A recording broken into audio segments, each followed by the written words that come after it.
कहते हैं कि जंत्र मंत्र सब झूठे है, मत भरमो जग को, और सारे शब्द जाने बिना का गहन से न हो।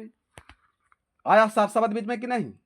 आए वो कह रहे हैं कितनों तुम बीजक पढ़ लो, कितनों शास्त्र पढ़ लो, 4 वेद 6 साल 18 पुराण ज्ञाता हो जाए, अगर तुम सार शब्द नहीं जाने को तो तुमको मोक्ष मुक्ति नहीं मिलेगा, नहीं मिलेगा।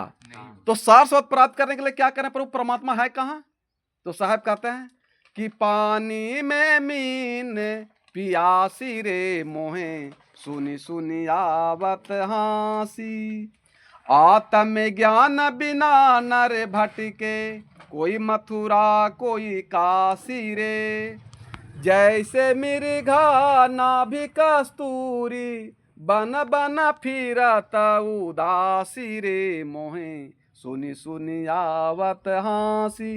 कि पानी में मछली है और प्यासल है, तो परमात्मा हंस रहे हैं कि देखो इन लोग पानी में मछलियां प्यासल है।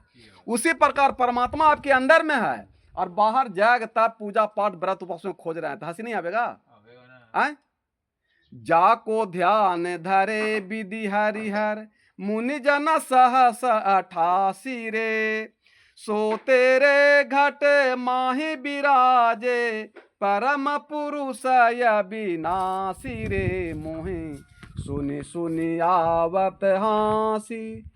ब्रह्मा विष्णु महेश ध्यान धरते थे किनका? वो परमात्मा के, लेकिन पता नहीं चला। और वो परमात्मा का आप लोग पूजा पाठ कर रहे हैं, ब्रह्मा विष्णु महेश के पूजा कर रहे हैं, जिनको खुद परमात्मा के बारे में पता नहीं है, वो हमके अपने पिता के बारे में पता नहीं है, तो परमात्मा के बारे में कहां पता होगा जी?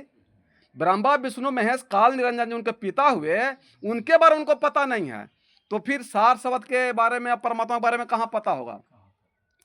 तीसरा बात में कहते हैं है हाजिर तोहे दूर बतावे, दूर की बात निराशी रे, कहत कबीर सुनो भाई साधु, गुरु बिनु भर मन जासी रे मोहे, सुनी सुनी आवत हासी, पानी में मीन पियासी रे मोहे, सुनी सुनी आवत हासी। जैसे हम लोग पढ़े जाते स्कूल में, आए तो पढ़े जाते तब मास्टर आते तब बोलते हैं फलान, तो जी सर, फाबू तो हाँ सर, ये कहता है प्रेजेंट सर, ओकरे में कुछ कहता था हाजिर सर, तो हाजिर माने क्या होता है कि स्कूल में नहीं है, अगर हाजिर हैं, हाजिर माने हम स्कूल में उपस्थित हैं।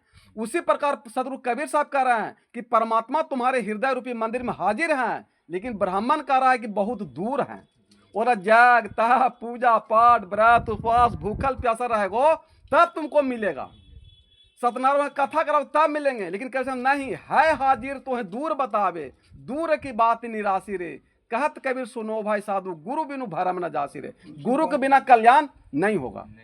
इसी बात में आइए रामायण में। अब एक कबीर साहब बोले, गोस्वामी तुलसी साहब से कह रहा है कि प्रभु हम रामायण पढ़ेंगे तो हमको मोक्ष मुक्ति हो जाएगा, राम को प्राप्त कर लेंगे, कुछ नहीं बोल रही ना।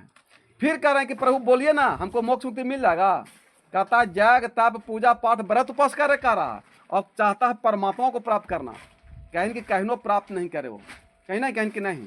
गोस्वामी तुझे कहते हैं कि श्रुति पुराण बहु करहु पाई, अछूटा ही न अधिक अधिक अरुझाई।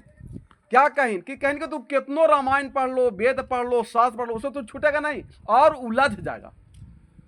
कबीर साहब यही बात बोले कि तुम कितनो बीजक पढ़ लो, तुम सार शब्द के बिना तुमको मुक्ति नहीं मिल सकता।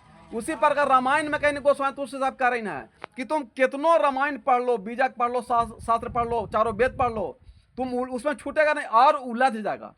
तो कैसे छूटेंगे प्रभु? मोक्ष मुक्ति कैसे प्राप्त होगा? भाव सागर कैसे पार करेंगे?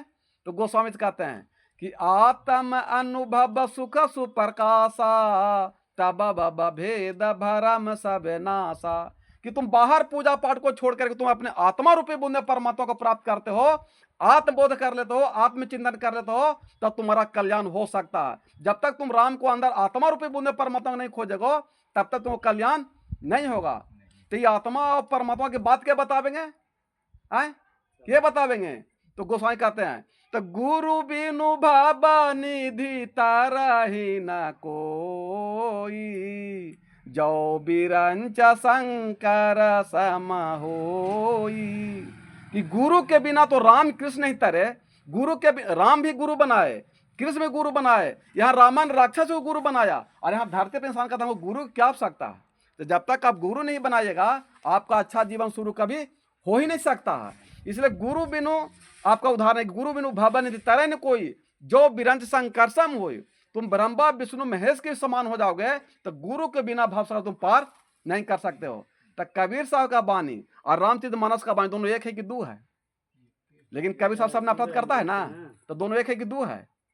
आगे भी प्रवचन किए तो एक ही बोले, और यहाँ भी किए एक ही बोले, तो दो है। लेकिन फिर भी हम लोग उजला कपड़ा पहनते हैं, कबीर साहब के भक्ति करते हैं, कबीर पंथी ही हो, ये सब कबीर पंथी है। तो कबीर पंथी के रखा है और राम पंथी के रखा है और कृष्ण पंथी के रखा है। मनुष्य तो सब एक ही है, परमात्मा सबके अंदर में एक ही है, लेकिन कबीर सब पूर्ण परमात्मा है। और उन्हीं के सब ब्रह्मा विष्णु महेश दुर्गा देवी सब उन्हीं का बच्चा है, हम लोग भी उन्हीं का बच्चा है, ब्रह्मे विष्णु महेश के। लेकिन ब्रह्मा विष्णु महेश के पिता थे काल निरंजन, और काल के पिता थे सदगुरु कबीर साहब परमात्मा। लेकिन कोई समाज में इसको पाया नहीं। बोलिए सदगुरुदेव भगवान की जय। बंदी छोड़ संत समरासुर कबीर साहब की जय।